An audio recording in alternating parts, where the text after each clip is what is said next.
Welcome to Curito Connects. I'm your host, Jenn, and I've been conversing with friends around the world about life challenges and impactful moments.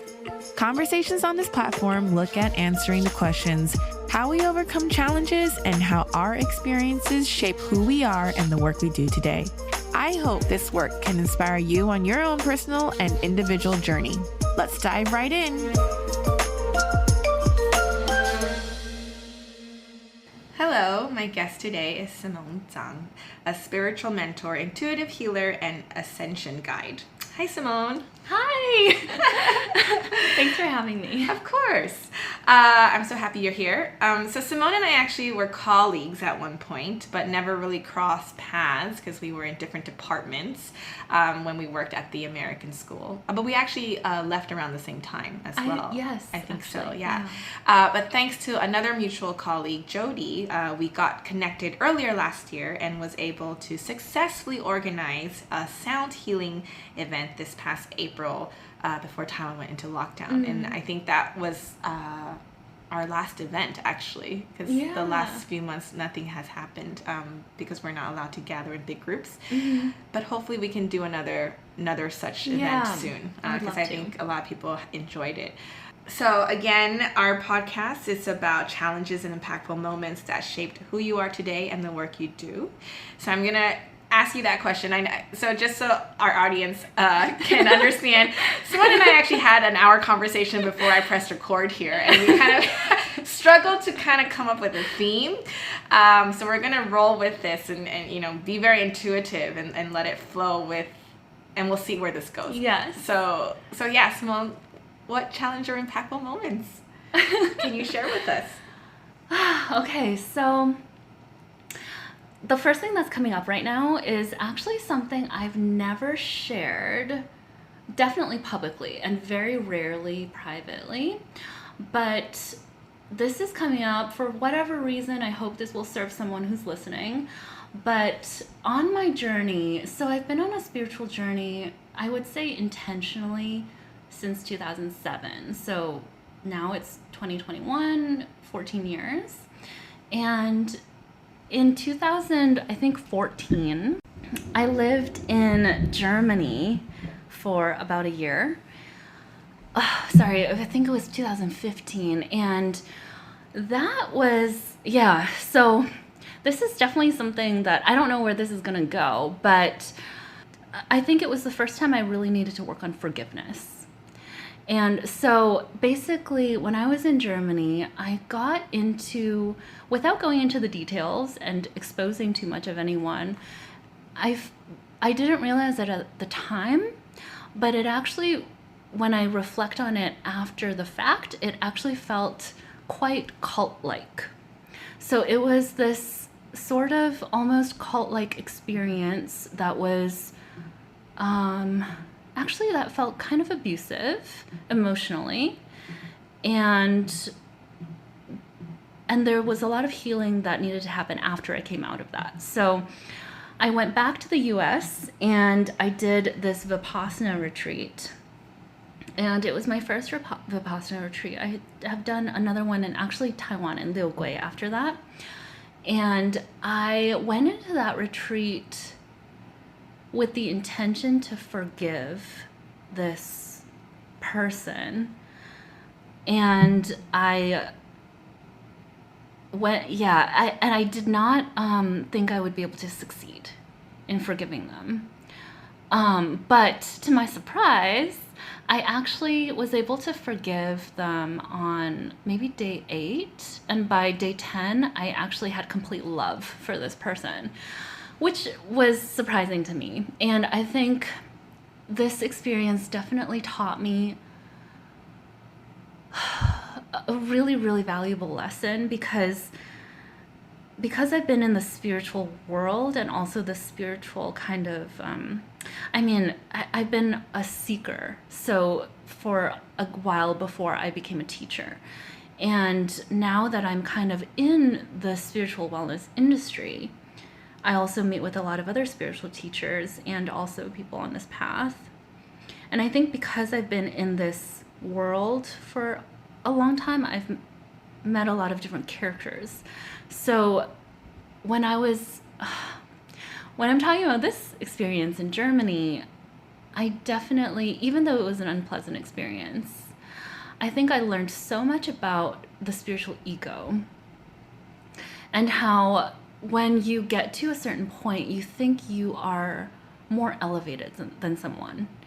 And it's definitely, I think I've met a lot of, let's just say in this example, I think that person was definitely very trapped in their own ego, even though they were preaching and trying to teach about releasing the ego. So they were speaking in a way that they had no ego, but I guess after the fact, reflecting on everything, it's definitely been a lesson as I do this work to not go there. Because if I never had that experience, maybe, who knows, maybe I would fall into that trap, or maybe I would develop that. But I definitely know what it's been like, what it's like to go there. And so it's a constant reminder to myself. So I actually feel a lot of gratitude to this person and this experience, because I want to say because it helped me know what not to be, but I think that's almost not really fair either, because the person is still human. Like, they're still deeply human and deserving of love, definitely not a bad person, but maybe just something about, like, I guess, in Mandarin you have the phrase like 走歪了, or like 邪门歪道 or whatever, which I get in English is kind of like you veer off the path, off the, I guess, quote unquote right path. Obviously there's no right or wrong, but it's kind of like the path that leads you to where you're going, I guess, or where you want to go. Yeah. So yeah. Forgiveness. Yeah. That's beautiful. So, yeah. You couldn't think of that an hour ago. No. Thank you. That's a great start here.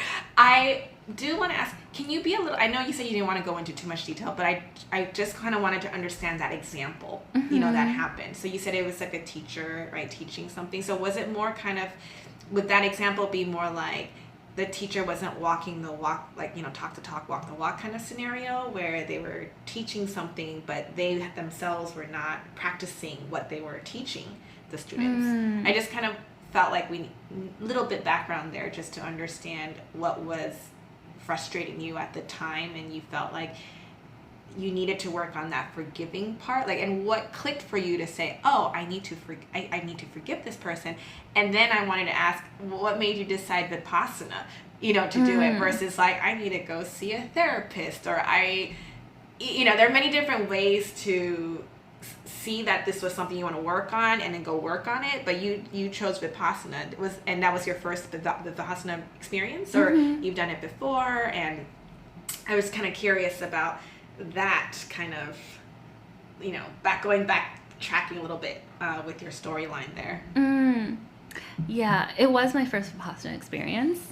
I'll try to answer your first question first. So I guess the reason I don't want to go into too much background is just because I'm not sure if we can, I don't know what it's called, consent release, like you need a privacy and stuff like that. But it's really hard to answer your question without going into the details, so I'll try a little bit. So I was there because my ex-boyfriend was German, and the person I'm referring to was his mother. So we lived in a very unique living situation, and it was basically in a house. So we lived together, and it was a shared living experience. There were several people, I think there were 6 of us, and she was very much an alpha female. So she was a very strong character, and they were all into this, I can't remember what it's called now, but it was a type of healing. So they were definitely working on themselves. I definitely want to give them credit that I think they were trying to heal and grow and reflect. But what so I guess personally, what I felt really restrictive was I didn't feel free to go anywhere. So I kind of was kept in this house, in this situation, and I wanted to go home for Christmas. And they actually were not in favor of this. So they wouldn't let me go. They were against me going home for Christmas.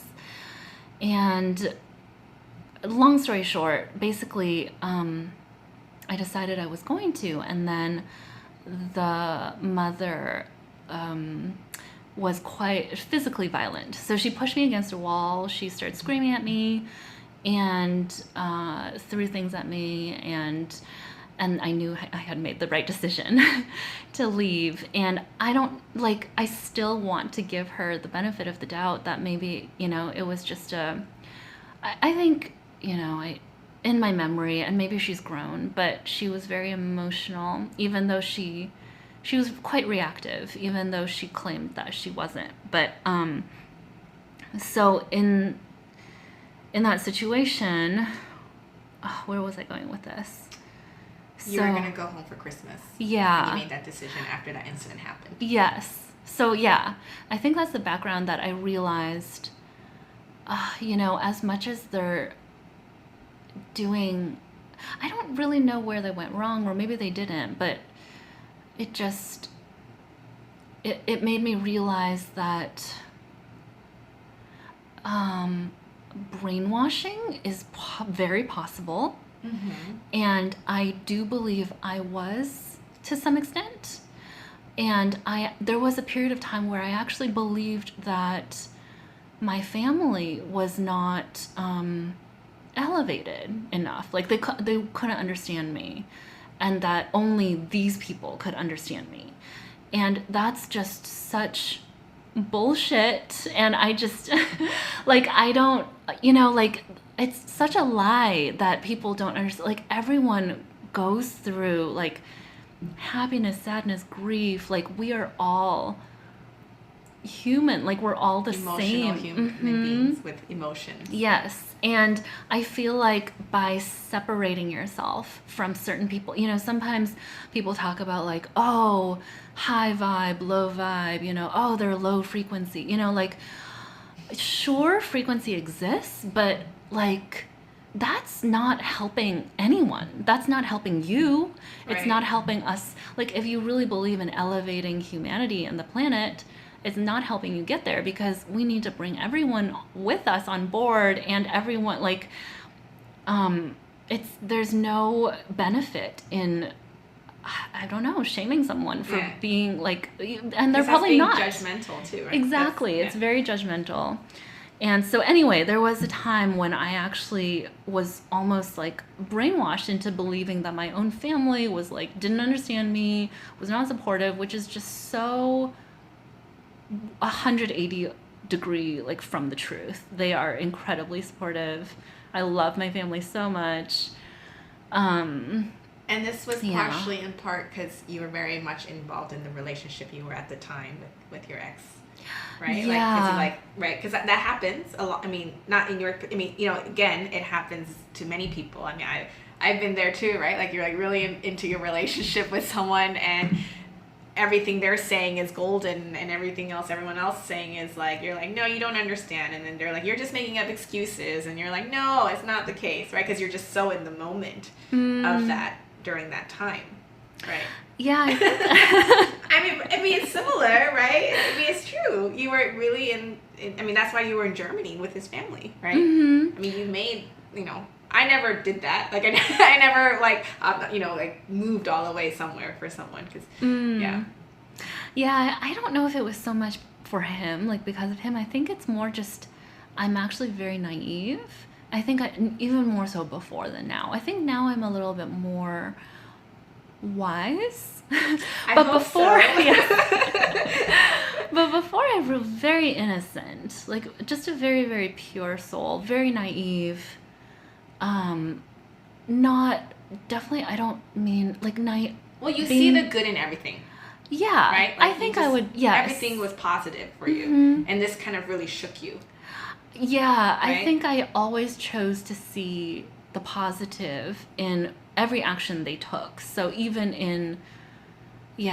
when I don't know, like whatever rule I had to like Obey to. yes, I was like, oh, okay, well, I'm sure there's a reason for this, and maybe I don't see it. Like maybe they see something I don't Right. see. Like I was like, okay, let me be willing to accept that there's more for me to learn and grow. Right. But I guess what I didn't okay, so here's the thing is I didn't own my own power in that situation. So it was actually like I didn't yeah, that's the lesson here. I think it's actually about empowerment and that we can be pure but also be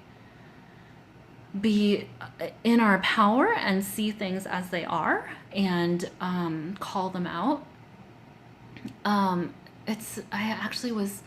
I've had a lot of conversations with one of my clients actually about he talks about being pure and wise, and I was like he was talking about a conflict between, like, he feels like he's very pure, and I was like, well, you can be pure and wise. Like we can let go of the whole either or paradigm, and we can be and have it all. So we don't have to have duality. So yeah, so I think at that time, like reflecting on this, I think that's the lesson is definitely about stepping into and recognizing your own power. And I mean this like not just for me looking back on myself, but like to everyone. You actually are always in power. Like you are always in your point of power. And there's actually so much wisdom in all of us. And it doesn't need to come from anywhere. It doesn't need to come from a teacher. It doesn't need to come from a book. It actually just comes from, I guess you could say source or God or Right. the universe, or Right. you could just say it comes from you. Like because you've lived many lives and you've actually experienced a lot. So Right. yeah. So would you say that, I kind of like that you chose the word forgiving, right? You felt like you wanted to forgive them for what happened. Because I was just thinking about this when you said that. Would you say that could also equate to like closure? Yeah, You know? definitely. Because like I think, I say it because I never thought of it that way as like forgiving. Like it's like, when you have such kind of conflicts, and again, it could be relationships, it could be other things that you encounter. Sometimes I always see it as closure. And it was kind of interesting to hear you say forgiveness, because now I'm going to put that in my pocket and kind of use that approach to think I should, it's like, right. I forgive them for making me feel that way, or for behaving that way, versus in some cases, and I think this is more common when you talk to friends about relationships, right? It's kind of like you have to make your own closure towards that breakup or towards that particular relationship, which also in a way is like, well, also forgiving, right? Like I forgive you for how you decided to end this, or how you chose to, right? Like, so finding that closure with forgiveness. Yeah, definitely. I actually don't think closure can even be possible without forgiveness. Like you're always going to hold on to it if you don't forgive someone. Yeah. So, yeah, and even after the Vipassana retreat, it's definitely come up again where I have to look at this, and I've been in multiple forgiveness ceremonies with myself, calling in this experience, calling in her, and just not only, I think forgiveness comes not only, it's not one way. So when I think about forgiving her, I think initially, like the first layer was me forgiving her. But then when I unfold the layers, it's actually also me apologizing to her and also to myself. Yourself, right. And, you know, because ultimately, whether you want to own up to it or not, we choose our own experiences and we create our own experiences. So when you fully, and that's another thing about power, I think, it's like when you really acknowledge that and you're like, this, it wasn't the situation, it wasn't the person that did this to me. It was, I created this to learn something, and what am I learning here? And I'm sorry to myself, like, I'm sorry, old me, that you had to go through it so harshly. Right. But I'm also grateful that, you know, like, I was there for 8 months. Like, on one level, like, 8 months is a long time. On another, like, on the other side, like, 8 months is a really short time. Right. You know, I could have been, you could be in this for a lifetime. Like, and there are people who are in it for a lifetime. Yeah. So I'm actually very grateful. And then it's definitely helped me with not just the work I do today, but just how I live, for sure, and interact with people and see the humanity in people. Yeah, I can see that, as I mentioned to you many times already. If you have not met Simone, you will see the goodness in her, and you would want to. It's like a virus. Like, you want to pick it up too. And so, like, can I live life like this too, where I just see the good in everything and with positivity? So I did ask about the Vipassana because I was curious. We've had some other guests in previous episodes who talk about Vipassana as well, but I was just curious why you chose Vipassana as your way of choosing to forgive, going through a 10-day silent retreat. Okay. When you first asked me, I was like, I have no idea why I chose that. But now I remember that it's like this really fleeting memory. Actually, it was because I didn't specifically choose that modality. I think it was the only reason was my best friend in college is from Myanmar, and she mentioned... Which is where it's from. Is it really? Well, I don't know. Oh, yeah. Okay. Yes. Yeah. Goenka is from Myanmar. He's from Myanmar. You're right. I mean, he's Indian ethnically, but he grew up in Myanmar. That's right. Yeah. But sorry. Okay, continue. No, that's actually really important because I feel like I have a very deep soul connection with Myanmar because, first of all, my best friend in college was from there, and she went through, the military regime, like this terrible, it was She grew up in that She era. grew up, in the jungle, being fired at, and she made it to Middlebury College, like, lo and behold. Amazing. It was, she has an amazing story, but I think after we both graduated, she mentioned to me having gone to a Vipassana retreat, and that's the first time I heard of it. And she was like, it's the hardest thing I've ever done in my life. She was like, I've lived through an elephant stampede, and like, I've been like, she's had, I think it's terrible. I think 2 sisters and a brother were killed in in like her a shootout or something. Yeah, because her family is actually quite they're actually activists, and they were quite active in the resistance efforts, the democratic efforts. But anyway, she was like, but this is like really the hardest thing I've ever done. I was like, wow, for you to say that must... She's like, you sit and like, she told me about it, and it seemed like a very transformational experience. And I kind of just had this information in the back of my head. Right. And so at the time when I was home feeling like I needed to heal, this information popped up from some storage corner in my head, and I was like, let me look into this. And so I found, so I was at home in Minnesota, and I found I wanted to go to the one that was happening soonest, and it happened to be in Onalaska, Washington, so about an hour out from Seattle and Portland. And I flew like immediately, and I went there, and I honestly didn't think it was hard, the retreat itself. I think a lot of people, you know, when you can talk on the last day and everyone can talk again, and a lot of people do say, oh, it was so hard and I almost left. And some people do leave in the middle. Some seats, like some cushions, you'll see like just are empty. It gets a little bit emptier by the end. But yeah, to answer your question, Okay. I think that's why.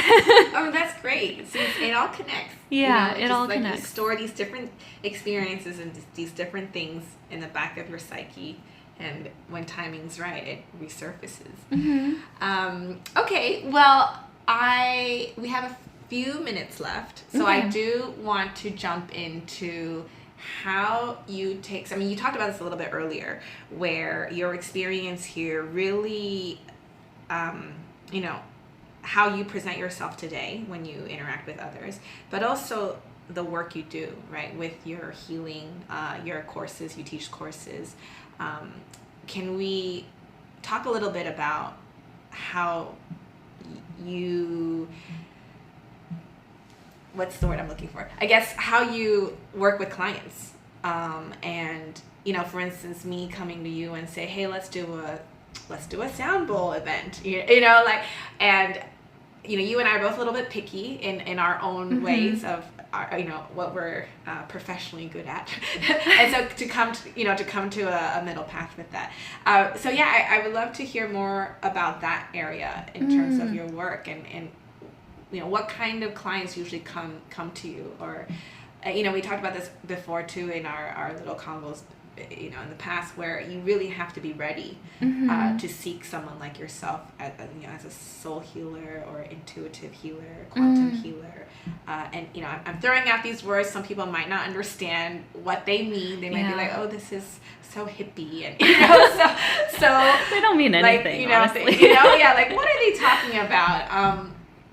But yeah, I'll let you dive a little bit into that, you know, in terms of, you know, how. So we forgot to say you were an English teacher. That's when we met. Yeah. But you chose to, you know, leave teaching and go into this. But you did mention that you've always been spiritually involved with studies and being a student, and now you're a teacher yourself and a healer. So how did you decide now is the time to transition full time into doing this? Okay. Yeah, so I'll let you do that, and then also you can wrap up with, for yourself, because this kind of work requires a lot of exertion of energy. So how do you preserve your own energy? Okay, cool. Let me try to get to your questions in order. So I think briefly on how did I transition. So I think before I was an English teacher, I actually had a pretty varied career. So I actually was a yoga instructor for a little bit. I worked at a magazine for a while, and so none of this is actually really that important, but underneath, I think the undercurrent was that I think maybe a lot of people who are listening to this can relate. I was almost like a closeted spiritual, like, junkie or like healer or whatever. So that could be it's another like, conversation in itself. What it means to be a closet. like hidden, Right? undercover. Because it's true. A lot of people, like, you know, because of, again, the world we live in today, that's not seen as like, well, you can have a career in that, you know, but intuitively you knew, and that was really what was your calling and what was channeling you, and you can't really run away from what your calling is. You just keep coming back to it. Yes, yeah, exactly. That's so true. Yeah, so it was always there. I just had to I just covered it with different careers, but it was always the pursuit, and I never really strayed. And then you asked about, okay, here, this is cool because I'm actually going to come full circle. So the clients who come to me, what I really love about what I do is, like, this whole conversation we just had about being empowered, right? Is that the way I work is when people come to me for mentorship, and I really prefer to work with people long term, rather than like session by session. Even though I currently do offer one-off sessions, but I might get rid of them actually soon. But they are basically people who are ready to step into their own power as an intuitive, as their own healer, as their own master. And this is so relevant to the conversation we just had, because I see how important that is, because otherwise you are just either following someone or relying on someone for your own healing, regardless of what you're relying on, regardless of if it's a Western medicine doctor, a Chinese medicine doctor, a healer, alternative medicine, whatever it is, the energy of dependence is still the same. So I think it's really important to empower every individual to know how to take care of themselves, not just physically, but also energetically, emotionally, spiritually. I think the spiritual aspect is so important. And so... And that one is the hardest to tap. Yeah. Yeah. Yeah. So I work with people in a way that helps them activate their own abilities, their own spiritual abilities and gifts, and everyone's are different. So some people might come to me who are exceptionally clairvoyant, but they don't really know it, or they haven't quite unlocked this potential. So I will work with them in a way that helps them unlock their own clairvoyance so they can start seeing their own past lives. For example, or I will work with someone else who is, another example is someone who's very, very gifted in tech. He works in tech, and he just has like his soul is very galactic and he's just got access to a lot of high tech, like technology that we don't, might not actually have yet or don't see yet. I would say they're all ready to lead themselves and be empowered. And to live their fullest potential. Yes. For this lifetime that they're in. Totally, yes.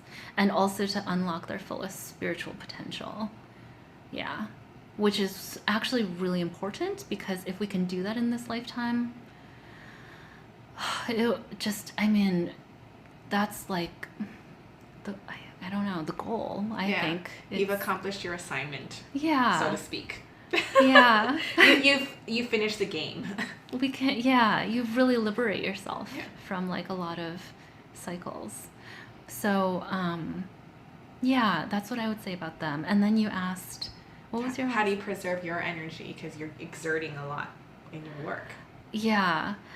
So this is such a good question, and it's been a journey to get to the answer, which is just to be... let me see how to answer this. I don't feel like I'm exerting my energy, is basically what I want to say. So in the past... I'm curious now. Yeah. Because I need to learn how to do that. Yeah. So in the past, I definitely was in a place where I was exerting energy. So when you talk to someone who is... I'm sure you've been in the situation, they're talking all the time and maybe they're complaining, and then you're listening and you feel drained after the conversation. Yeah. I definitely was, in the past, have been in situations like that. And how did I get to the place where I no longer feel drained? I think it's about knowing how to... I think a lot of people talk about protection, like protecting your energy. I think it's not just about protecting your energy, because when we're focused on protecting our energy, we are coming from, maybe, if not entirely, there's some fear.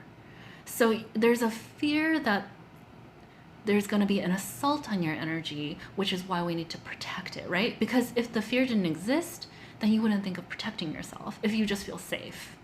So that's why I don't like to focus on protections as much. And it's more about like when you learn how to channel energy, it's like when you, well, I'm trying to think of a good analogy. Like if we're a drain pipe, Okay. like, or like Yeah. a pipe, right? Like Right. a water, like, and you, I don't know. Let's say you're connected to a sink. And when the water is turned on, then water is flowing through you. And maybe this feels nice because you are, there's water flowing through you, so you're not empty and dry and whatever. But what if you could connect to a reservoir and the water is available to you at all times, and that it never runs out? So that's kind of like what I talk about when I say tapping into source or channeling source energy. When you're able to go back to that point of always connected, or I don't know, yeah, you just, and also, like, I know that a lot of people talk about this a lot, and then we always feel like, oh, we always have to be connected, which is also, I don't know, there's many layers to this. Maybe there's like feeling guilt or shame that you can't, or that you're not, or whatever. It's to let go of all of that first. But I think when you know how, and also to simplify this, like just not to be so mystical or not to have this seem so far away, I think it's really just being really in tune with what you need in every moment. So like whenever you do feel like in that situation we described earlier, where you're like, oh my gosh, my energy is being depleted right now. It's like, it's being depleted. Like just coming back to what would replenish me right now, what would stop this depletion? Is it walking away from this conversation? Is it whatever? Because usually when we do feel drained, it's because we're not honoring our own needs. And when we're not honoring our own needs, usually it's because we're in a situation where we feel like we can't, like either because we feel obligated, because it's disrespectful, because we have to be polite or whatever. So I think, yeah, that's why it's many layered, because we work through all of that.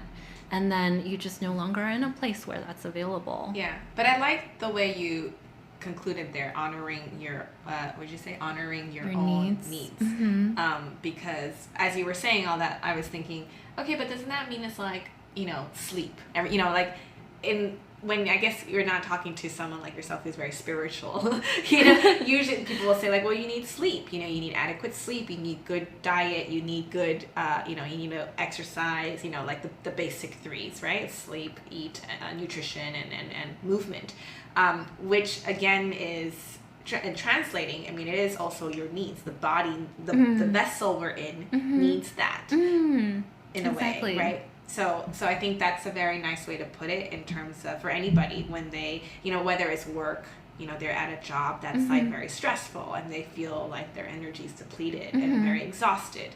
What do they need? And so it's always going back to that, right? It's kind of like, well, okay, what do I need? I'm tired. I need sleep, or like I just feel like I have a lot of energy. I need to go out for a run, or I need to burn off that internal fire that's burning in me. And how do I do that, right? So I think those are good examples to understand that concept of like, how do you physically and mentally put yourself and spiritually in yourself in a situation where whenever you're confronted with different things, you're able to hold still. Yeah. Right? And let that reservoir run. Right? Yeah. Okay. Yeah. I think that's a great way to wrap this episode up. Yeah. Thanks so much, of course, I will put your links and your social media on the bottom so people can follow you and reach out to you if they're interested in a session. And then if we do another event going forward, we'll put that on the website as well, and people can join us. And yeah, thank you so much for your time. Yeah. Thank you.